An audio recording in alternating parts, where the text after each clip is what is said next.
everybody, and happy Halloween. Now, they say that Saturday Night Telly was saved by Strictly Come Dancing and the X Factor. Now, it was already back in business, and that's the guy what done it. Russell T Davies, creator of the new Doctor Who and saviour of the universe. Yes, indeed. Talking of Strictly, Matt Dawson's here. He was runner-up on the 2006 series, and it was the start of a whole new TV career. And look who's with him, his lovely dance partner, Lilia. Great. Plus, a man who impersonates the rich and famous in Star Stories, but he's come as himself tonight, up to a point. Kevin Bishop's in the bar. Funny hair. Anyway, along with our comedian in residence, Rufus Hound. Happy Halloween, Rufus. Right, if there's one man who's surely Halloween-proof, it must be the guy who's created more monsters than Dr. Frankenstein. Please welcome Russell T Davies.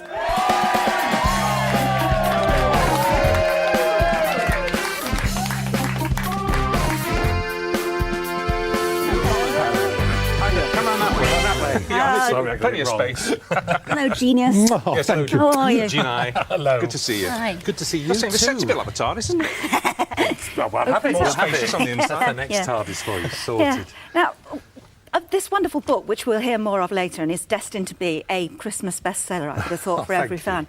But just generally, you're off next year, aren't you? You're off. I am off. Pastures new. It's about time. Well, it'll be in safe hands. Stephen Moffat's taking over on Doctor Who, and it does the show good. You know, you move on. And I've never stayed so long in a job. I've been there. I've actually been there almost 6 years by the time I'll be finished. So I'm a It's freelancer not that at heart. long. Is it that long By the since the time we started relaunch? planning it, we started planning it in 2003. Good It was grief. announced, then we shot it in 2004, showed it in. So for those of us behind the scenes, it's been an awfully long time. Rarely has a television project, and I put this in quotations now, exceeded beyond my wildest dreams. I mean, it really has been amazing, because it could have been OK, could have been a Thank you. flop, but it's been Yeah. extraordinary. It's become a national institution again. It's quite astonishing. It astonishes us working Does on it? it every day. Does Like it? the last episode we transmitted in July this I year. know what you're going to say. 12.2 million It was the viewers. #1 programme of the whole week, course ahead it of the was. soaps and Coronation Street and EastEnders and stuff course it like was. that. It's great. But in all Doctor Who's 45-year history, it's never been #1 What's the before. secret? What's the trick?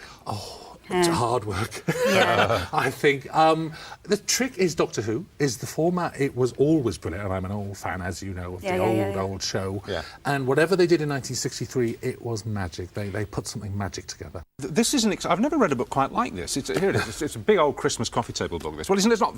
I've seen bigger coffee table books, but you know what I mean. It has It's that feel to it. It's a beauty of a display book. book, isn't it? Yeah. Full of pictures and all the rest of it. And basically, it's a correspondence. It's an email correspondence between the author and you. He'd send you emails with questions. It was for an article, first of all. I mean, like Topsy, it grew Just and grew and grew. expanded, and as you expanded can into a see. book. And we get an absolute sort of snapshot into the mind of a creative writer like yourself, because he emails you questions at 2 in the morning, and you're actually sitting up burning the candle trying, oh God, I've got to start writing the next episode. Yes. And you email him back, and because you're still awake and it's 2 in the morning and stuff, it's a free flow of thought. I mean, really see how people like you work, how you think. I hope so. stream That was of the plan, consciousness. because it's for Doctor Who fans, obviously. But Of course, yeah. I really hope it's for writers as well, or people who want to start writing. You know, everyone's dreamt of starting a script or a novel or something. I think everyone's got something tucked away in their heads. Let's take you right back to the very first episode. Now, this you must have been. Yes, no, well, right. I wish. This must have been the one that you really, if you were tense at all, you must have been really tense about how this was Christopher Eccleston, who was Yes. absolutely brilliant. Yes, wasn't he? And the wonderful Billie Piper. Actually, I have to say, it made Billie's career, this role, didn't it, Rose? Well, I think she'd have got there anyway. Oh, but so do I. She's an it was excellent wonderful. actress, but it was a fantastic role for her. So let's go back to episode 1. Run!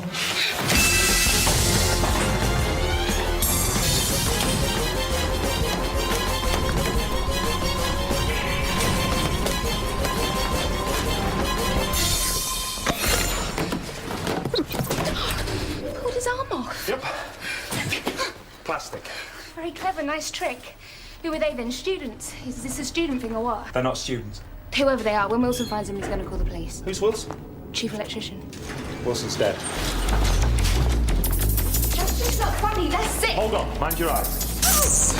What are you then? Who's that lot down there? I said, who are they? They're made of plastic, living plastic creatures. And they're being controlled by a relay device in the roof, which would be a great big problem if I didn't have this.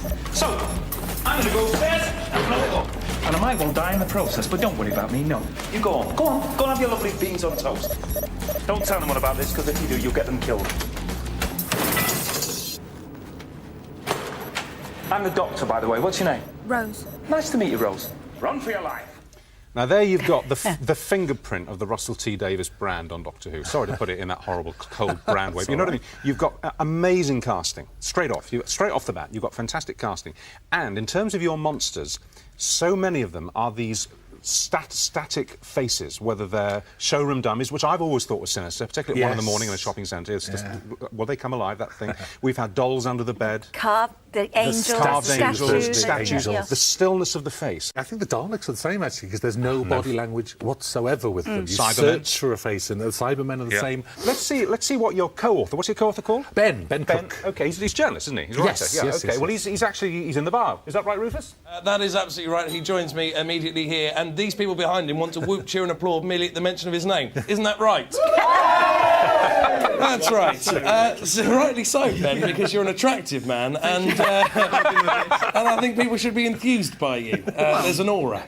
Thank you. We saw the Doctor meeting Rose for the first time, a man taking, a sort of a progeny, if you will. To what degree did you feel that was also the case with Russell when he started replying to your emails back? I saw myself as Russell's stalker, really. Oh, really? Yeah, more of a sinister stalker. version than the one I'm painting. I apologise. Yeah, I think so. Yeah, I mean, it started when we started the project. It was going to be a month or maybe 6 weeks of emailing back and forth, and it lasted a year. Right. So, what do you think might be the thing that you have learnt about Russell that he wouldn't want anyone else to know? Probably that. OK. It's a great answer. Great answer. Is that right, Russell? We did cut some of those emails down to be fit to print, it has to be said. Well, he talked about self-doubt, and all writers suffer from self-doubt. It goes on all the time. It's the engine that drives you, fear, isn't it? Yeah. And you're saying in these fantastic emails to and fro that you had all sorts of second thoughts about, was it right to get Catherine Tate in, and would Kylie say yes? And these amazing pieces of casting. Let's see Kylie first of all. Yes, because you didn't think I mean, the idea of Kylie appearing in... I never thought that would happen in a million years.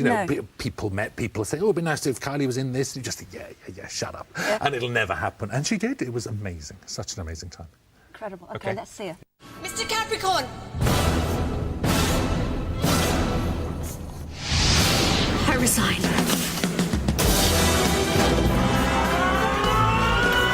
Austin, don't!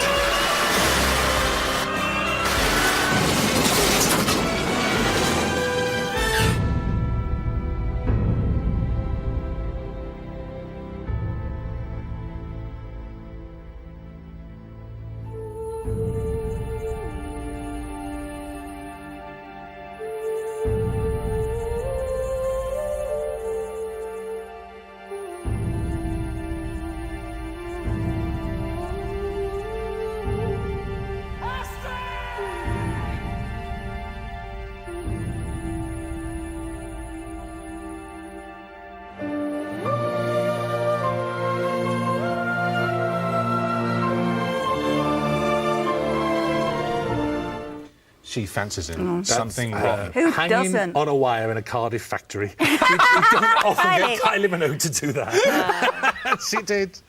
She was great. But How many wonderful. women do you know who, like my wife, carry a torch for David Tennant? One or two. I think you're not alone, Judy, but I'll put a word in. Don't worry.